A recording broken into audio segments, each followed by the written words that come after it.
Alright, so I'm just going to show you how to graph a linear equation the way I'd like it to be done. Y minus 2x plus 3 equals 0. Alright, so you can see I've drawn up a grid here already. So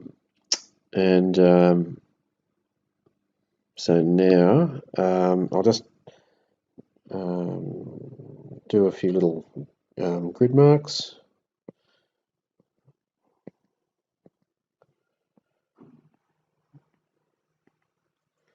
Just to help me graph it.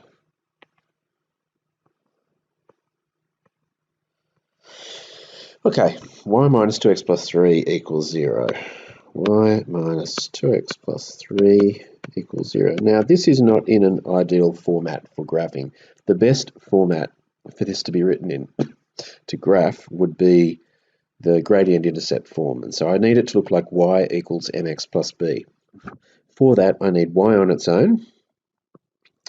I need everything else across on the other side of the equation. So the minus 2x as it goes across becomes positive 2x, and the positive 3 becomes negative 3. And so we end up with y equals 2x minus 3, which is the gradient intercept form. Now, the advantage of having it in that form, of course, is it gives you two key bits of information, the gradient, and it gives you the y-intercept. So straight away from that graph, from the equation there, we know that the gradient is 2, and we know that the y-intercept is minus 3. Okay, so I'll just 1, 2, minus 3, there it is there.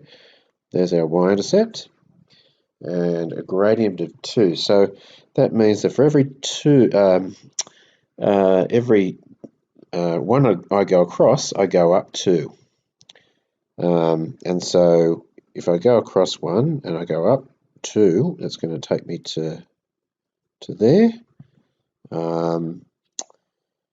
Another way of thinking about it is what would the x-intercept be? The x-intercept would be 1.5. That would make y equal 0, and that sort of matches up if I draw a line through those points. So I'll draw a line through those points.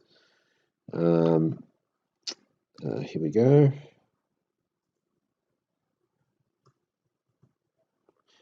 Now you're going to do this with your ruler.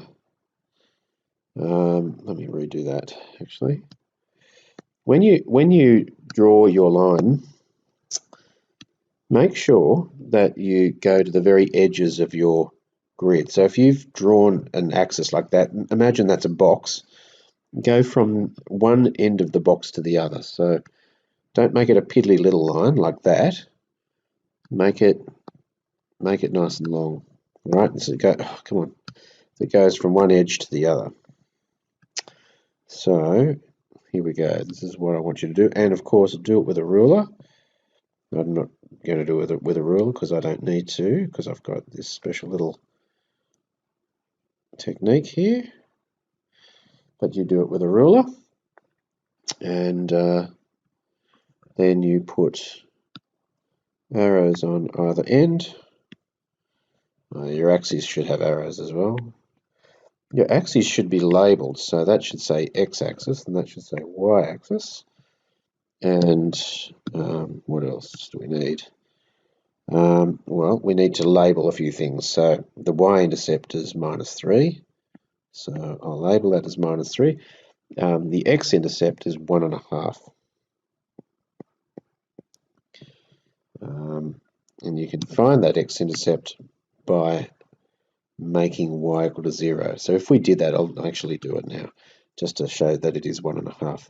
Y equals 2x minus 3. If we set y to 0, because y is 0 all along the x-axis, we get 0 equals 2x minus 3. Therefore, 2x equals 3, x equals 1.5. And that gives you your x-intercept. Yeah, so that's 1.5. What else do we need to do? One last thing is we label our equation. Y equals 2x minus 3. And that's a pretty good looking graph. Now it goes from one end to the other, so it's long enough. It shows x-intercept, y-intercept, the equation, labels, the axes are labeled, So that is everything that you need. And so we're done. That's it.